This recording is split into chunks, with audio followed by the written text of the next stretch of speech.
안녕하세요. 즐거운 책방입니다. 네, 오늘 소개해드릴 책은요, 조지 웰 작가님의 산문집 코끼리를 쏘다라는 책을 가지고 왔어요.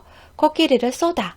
이 책은 조지 웰 작가님이 어렸을 때를 회상하면서 어렸을 때부터 어른이 되기까지 그동안에 자신이 경험했던 내용들을 삶을 아주 솔직하고 현실적으로, 그리고 또 어떻게 보면 자신의 아주 내적인 그런 감정들이 잘 드러나게 글을 쓰셔서 이 책을 읽는 동안 그 상황들이 저절로 상상이 그려지는 그러한 글들이었어요.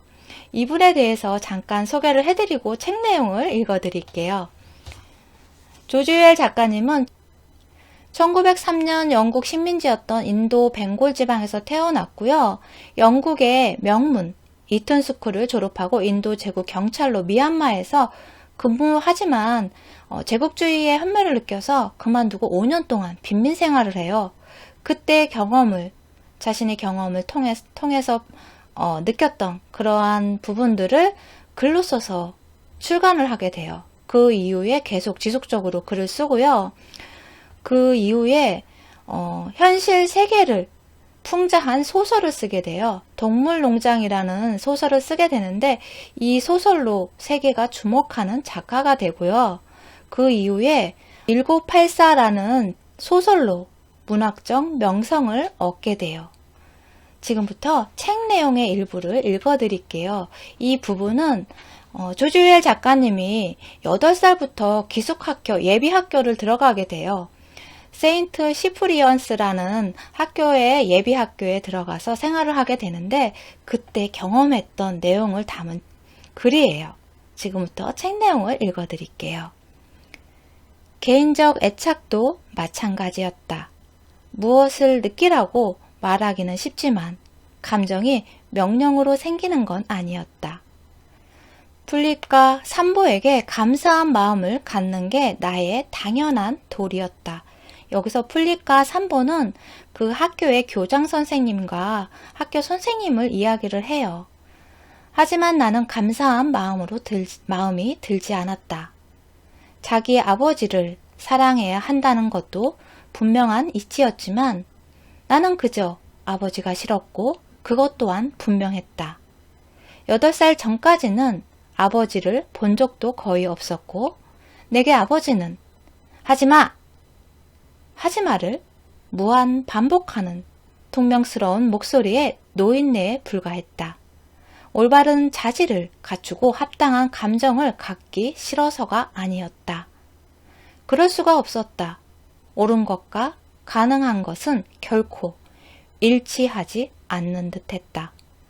세인트 시프리언스 재학 시절은 아니지만 한두 해 후에 우연히 알게 된 시의 한 구절이 있다. 내 마음속에 묵직한 메아리를 일으키는 듯한 시구였다. 영원히 변치 않는 법의 군대. 영원히 변치 않는 법의 군대. 나는 복수할 가능성도 전혀 없이 그것도 패배당한 것이 지당한 사탄 루시페르의 입장을 완벽하게 이해했다. 회초리를 든 교사들, 스코틀랜드의 성을 갖고 있는 백만장자들, 곱슬머리의 운동 능력자들, 이들이 영원히 변치 않는 법의 군대였다. 당시에는 그것이 사실은 변할 수 있다는 것을 깨닫기가 쉽지 않았다.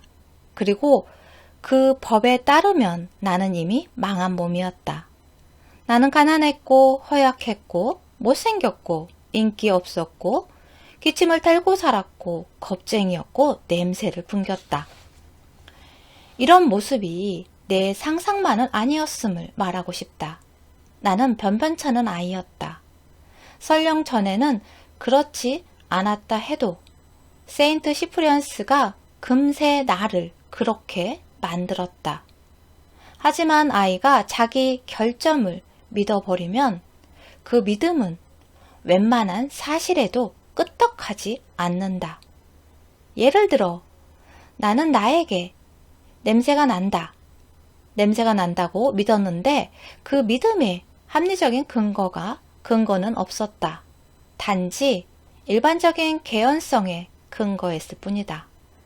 불쾌한 사람들을 두고 흔히 냄새난다고 하는데 그래서 내게서도 냄새가 나겠거니 했다. 학교를 영영 떠난 뒤에도 여전히 내가 초자연적으로 못생겼다고 믿었다.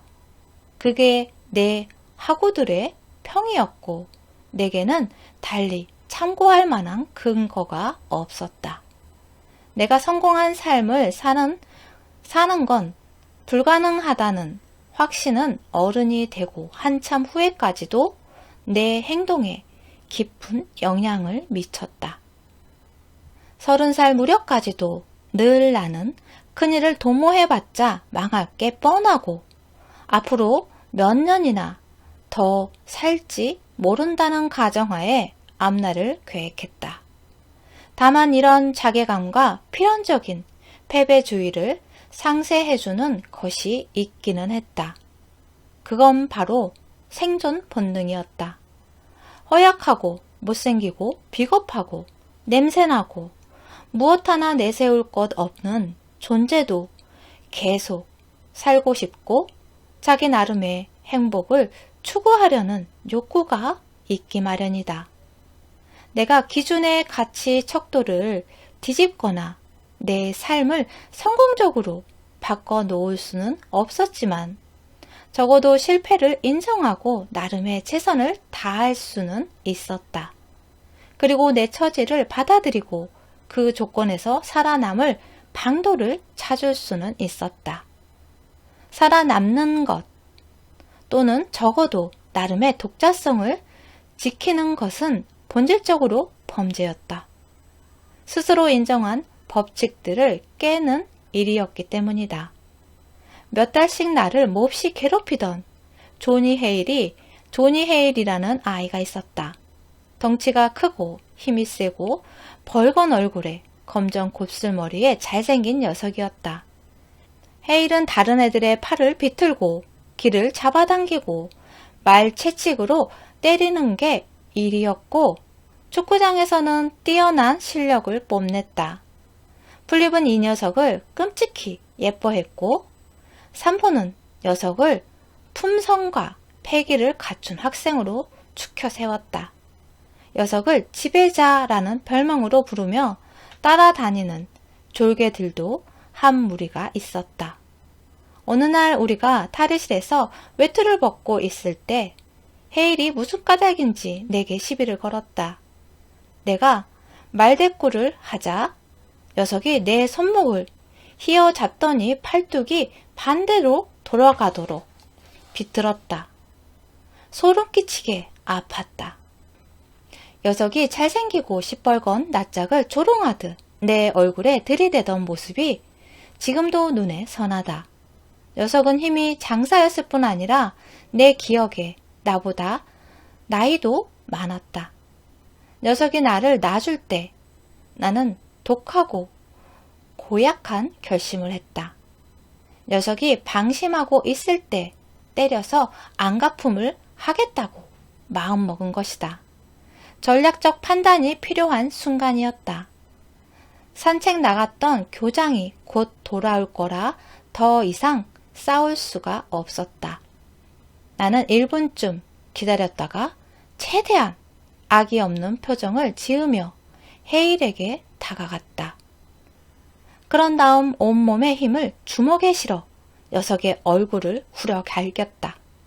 불의의 일격을 당한 녀석은 뒤로 벌렁 나가 빠졌고 입에서 피가 흘렀다. 늘 혈기왕성하던 녀석의 붉은 얼굴이 분노로 시커매졌다. 녀석은 일어나 세면대로 가서 입을 씻었다. 교장이 와서 우리를 탈의실에서 데리고 나갈 때 녀석이 이를 갈며 말했다. 두고 보자. 이후 며칠 동안 녀석은 나를 따라다니며 싸움을 걸었다. 나는 무서웠지만 겉으로는 태연하게 싸움을 거부했다. 나는 얼굴을 한 대 갈긴 것으로 응당한 보복을 했으니 그걸로 끝이라고 말했다. 이상하게도 녀석은 그 자리에서 나를 다짜고짜 팰 수 있었는데 가만히 있었다. 그렇게 해도 여론은 자기 편이었을 텐데. 그래서 이 문제는 차차 흐지부지 됐고 결국 싸움은 없었다. 나의 그런 행동은 헤일의 기준뿐 아니라 내 기준에서도 잘못된 것이었다. 불시에 때린 것도 잘못이지만 싸웠다가는 녀석에게 얻어 터질 걸 알고 나중에 싸움을 거부한 건 더 나쁜 행동이었다. 그건 비겁한 행동이었다. 내가 싸움 반대론자여서 또는 정말로 일이 일단락 됐다고 생각해서 싸움을 거부했다면 괜찮았을 거다. 하지만 나는 단지 무서워서 거부했다. 그 사실로 인해 내 복수마저 헛된 것이 되었다. 내가 주먹을 날린 건 일순간의 무분별한 폭력이었다. 나는 의도적으로 앞일을 생각하지 않았고 일단 복수나 하고 보자는 생각뿐이었다. 내 잘못을 깨달을 시간이 없었던 건 아니지만 그것은 적잖은 만족감을 주는 일종의 범죄였다. 하지만 이제 모든 것이 허사가 됐다. 처음 행동은 나름 용감하기라도 했다. 하지만 뒤에 이어진 나의 비겁한 작태가 그것마저 무효로 만들어버렸다. 내가 그때 알아차리지 못한 사실이 있다. 헤일은 내게 형식적으로 싸움을 걸기는 했어도 실제로 나를 공격하지는 않았다는 점이다. 사실 그 애는 그렇게 한번 얻어맞은 뒤 다시는 나를 괴롭히지 않았다. 내가 이 사실에 담긴 깊은 의미를 깨달은 건 그로부터 20년이나 지난 뒤였다. 당시 나는 강자가 지배하는 세상에서 약자가 처한 도덕적 딜레마를 초월해서 보는 능력이 없었다. 내가 못 본 건 이런 가르침이었다. 규칙을 깨라, 아니면 죽는다. 나는 그런 경우 약자에게 자신을 위한 새로운 법칙을 만들 권리가 주어진다는 것을 알지 못했다. 설사 그런 생각이 들더라도 그것을 사실로 확인해 줄 사람이 내 주변에는 없었다. 나는 남자아이들만 있는 세계에 살았다. 남자아이들은 무리를 짓기 좋아하고 어떤 의문을 제기하지 않고 강자의 법칙에 따르면서 자신이 당한 굴욕을 더 약한 존재에게 그대로 되풀이하는 방법으로 소력했다. 내 처지는 다른 수많은 남자아이들이 처지와 다르지 않았다. 대개의 아이들보다 내가 반항아의 기질이 더 강했을 수도 있지만 그건 아이들의 기준으로 볼 때 내가 더 가난했기 때문이지 다른 이유는 없었다. 게다가 나는 감상적인 반항만 했을 뿐 지적인 반항은 한 번도 못했다. 내 편이라고는 나의 맹목적인 이기주의, 무능함, 그리고 생존 본능밖에 없었다. 조니 헤일의 얼굴을 때린 지 1년쯤 지나서 나는 세인트 시프리안스를 영영 떠나게 됐다. 겨울 학기가 끝나던 때였다. 귀향을 위해 졸업생 넥타이를 맬 때 나는 어둠에서 벗어나 햇빛으로 나가는 기분이었다. 새 실크 넥타이가 목에 감기던 느낌을, 그때의 해방감을 지금도 잊을 수 없다. 그 넥타이가 성년의 휘장이자 풀립의 잔소리와 산보의 회초리를 막아줄 부적처럼 느껴졌다. 나는 속박에서 탈출하는 중이었다. 사립학교에 가면 세인트 시프렌스에 있을 때보다 잘 지낼 수 있을 거라는 기대를 하지도 않았고 심지어 그럴 생각도 없었다. 하지만 어쨌든 탈출이었다. 사립학교에서는 사생활과 방임의 혜택과 태만과 방종과 타락의 기회가 많다는 것을 알고 있었다. 그 몇 년 전부터 나는 일단 장학금을 따내기만 하면 해이해져서 다니는 주입식 공부 따위는 하지 않겠다고 결심했다. 그런데 이 결실을 어찌나 충실히 지켰든지 13살부터 22, 3살까지 피할 수 있는 공부는 구태여 하지 않았다. 풀립은 나와 작별의 악수를 했다. 심지어 특별히 나를 성 대신 이름으로 불러주었다. 하지만 그녀의 표정과 목소리에는 온전을 베푼다는 조롱이 담겨 있었다. 내게 작별 인사를 하는 말투는 전에 꼬마 나비라고 말할 때 쓰던 말투와 거의 똑같았다. 두 군데 학교에서 장학금을 따냈어도 나는 여전히 실패작이었다. 성공은 내가 해낸 일이 아니라 타고난 신분에 따라 재단되는 것이었다. 나는 바람직한 유형의 아이가 아니어서 학교의 명예를 드높일 일이 없었다. 내게는 품성도, 패기도, 건강도, 체력도, 돈도 하다못해 신사 행세를 할 수 있는 예의 바른 태도도 없었다. 풀립의 작별 미소는 이렇게 말하는 듯 했다. 잘 가거라. 이제 와서 말씨름을 해봐야 무슨 소용이 있겠니? 내가 세인트 시프렌스에서 보낸 세월이 그리 성공적이지는 못했어. 그렇지?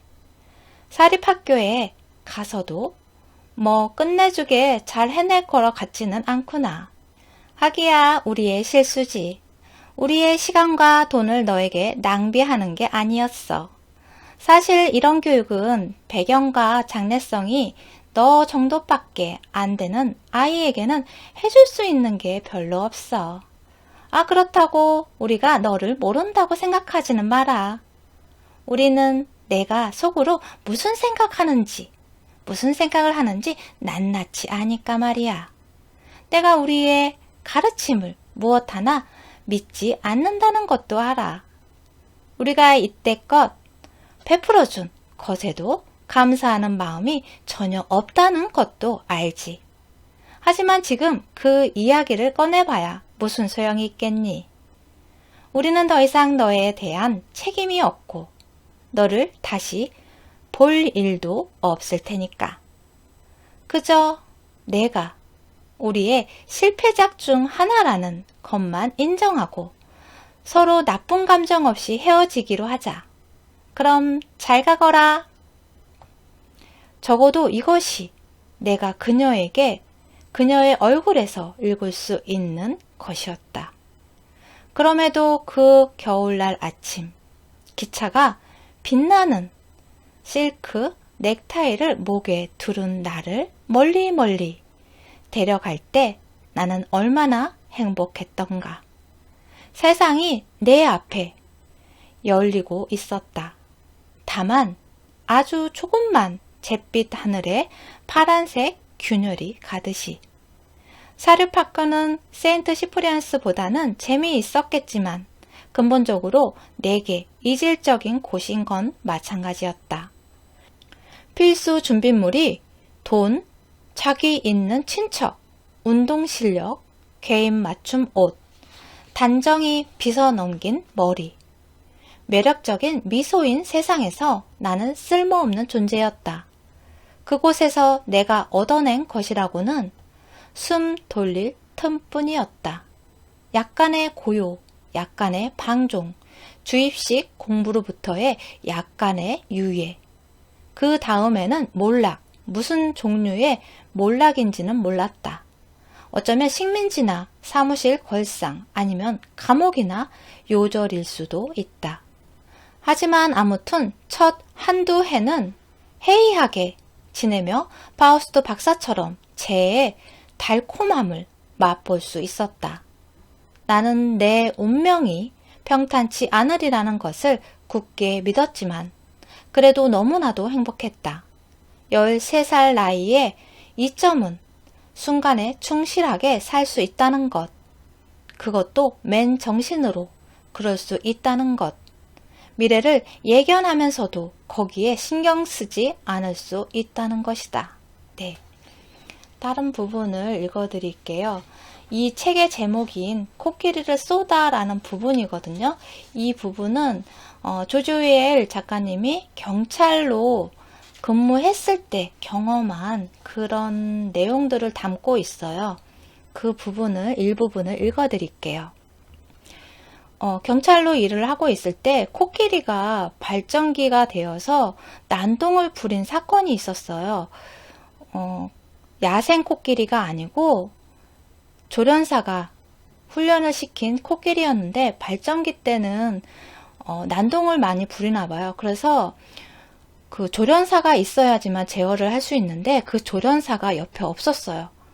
갑자기 난동을 부리고 막 그 사는 사람들의 집을 엉망으로 만들고 그리고 또 그곳에 사는 한 남자를 죽여요.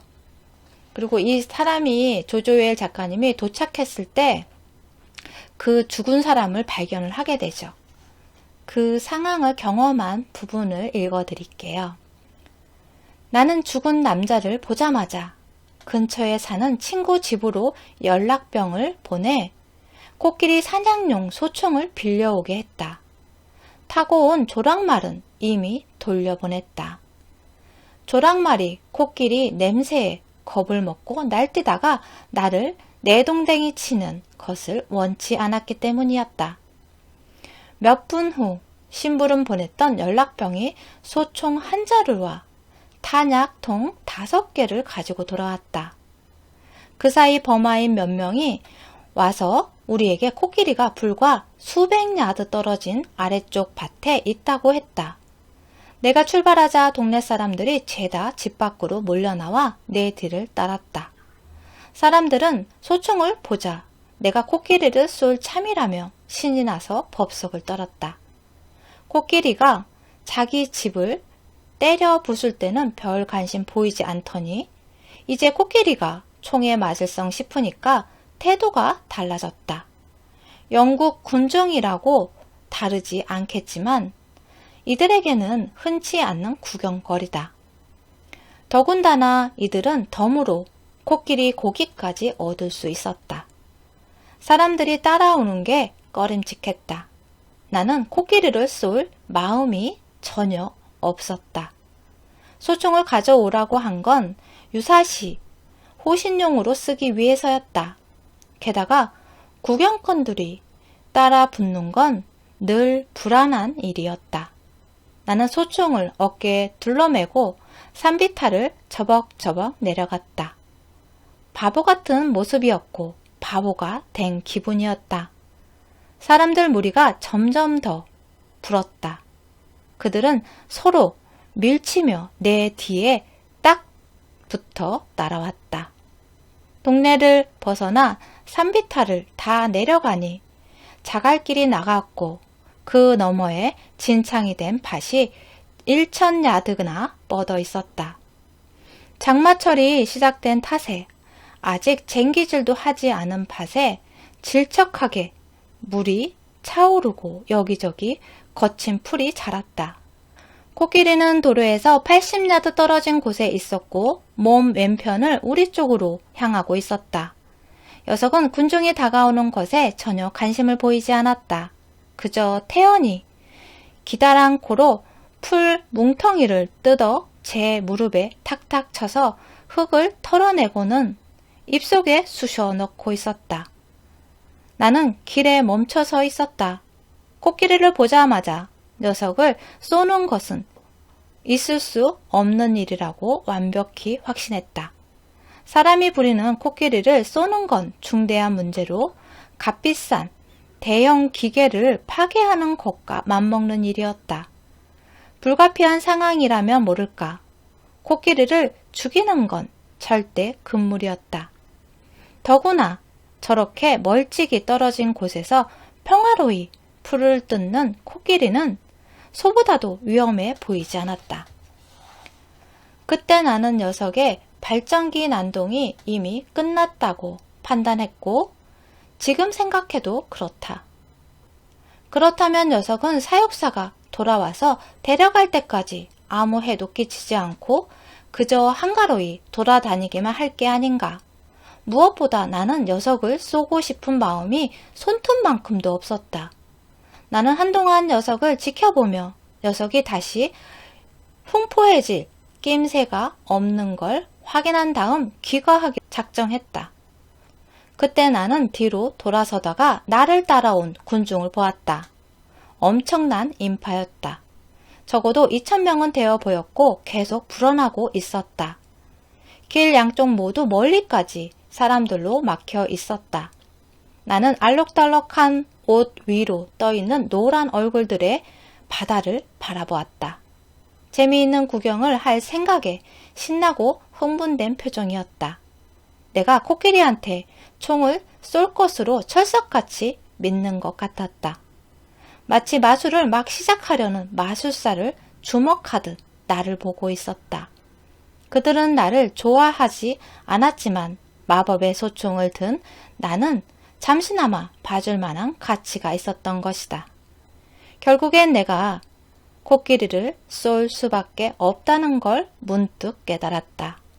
사람들이 내가 그렇게 하기를 기대하니 그렇게 해야 했다. 나를 앞으로 떠미는 2,000명의 의지가 느껴졌다. 거역할 수 없는 힘이었다. 두 손으로 소총을 들고 서 있던 나는 백인의 동양 지배라는 것이 얼마나 공허하고 헛된 것인지 처음 실감했다. 총을 든 백인인 내가 무장하지 않은 원주민 무리 앞에 서 있었다. 겉보기에는 내가 연극의 주인공이었지만 실제로는 뒤에 있는 노란 얼굴들의 의지에 이리저리 떠밀리는 우스꽝스러운 꼭두각시에 지나지 않았다. 그 순간 나는 깨달았다. 백인이 폭군이 되면 그가 파괴하는 것은 자신의 자유라는 사실을. 그는 속은 비고 폼만 잡는 일종의 허수아비, 즉 사입이라는 정형화된 인물이 되고 만다. 여기서 사입은 과거에 영국의 지배를 받던 인도에서 사회적 신분이 있는 유럽 남자를 부르는 호칭이라고 해요. 백인 통치의 전제 조건이 늘 이른바 원주민에게 감명을 주는 것이고, 따라서 위기가 닥칠 때마다 원주민이 그에게 기대하는 바를 해내는 것이기 때문이다. 그는 가면을 쓰고 있고 그의 얼굴은 가면에 맞게 변한다. 그날 나는 코끼리를 쏴야 했다. 소총을 가져오라고 했을 때 이미 내가 그렇게 선언한 거나 다름없었다. 사입은 사입답게 행동해야 한다. 결단력 있는 사람처럼 보여야 한다. 강한 의지를 보여주고 단호하게 행동해야 한다. 손에 소총을 들고 2,000명을 뒤에 달고 여기까지 행진해 놓고 이제 와서 아무것도 하지 않고 나약하게 움찔움찔 뒤로 물러난다는 건 있을 수 없는 일이었다. 군중이 나를 조롱할 게 뻔했다. 동양에 나와 있는 다른 모든 백인 남자와 마찬가지로 나의 모든 생활은 조롱당하지 않으려는 하나의 긴 투쟁이었다. 그렇지만 나는 여전히 코끼리를 쏘고 싶지 않았다. 나는 녀석이 풀뭉치를 제 무릎에다 탁탁 터는 것을 바라보았다. 녀석의 모습에는 뭔가에 몰두한 할머니 같은 데가 있었다. 녀석을 쏘는 것이 살인처럼 느껴졌다. 나는 동물을 죽이는 것에 결벽증이 있을 만한 나이는 아니었지만 그래도 코끼리를 한 번도 쏴본 적이 없었고 또 쏘고 싶었던 적도 없었다. 거기다 코끼리 주인의 입장도 고려해야 했다. 살아있는 코끼리는 못해도 100파운드의 가치가 있었지만 죽은 코끼리는 상하값으로 기껏해야 5파운드밖에 받지 못했다. 나는 신속하게 행동해야 했다. 우리가 동네에 처음 도착했을 때부터 거기 있었던 경험 많아 보이는 버마인들에게 코끼리의 행동이 어땠는지 물었다. 그들은 이구동성으로 말했다.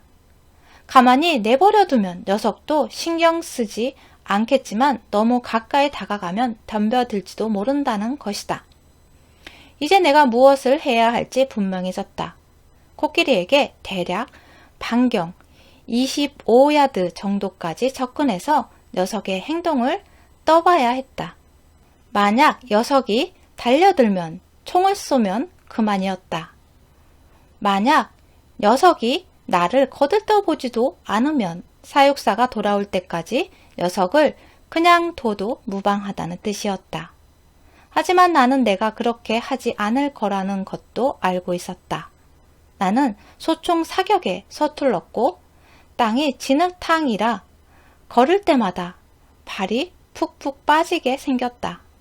만약 코끼리가 덤벼들고 총알이 빗나가면 나는 땅을 다지는 중장비 밑에 깔린 두꺼비 신세가 될 것이다.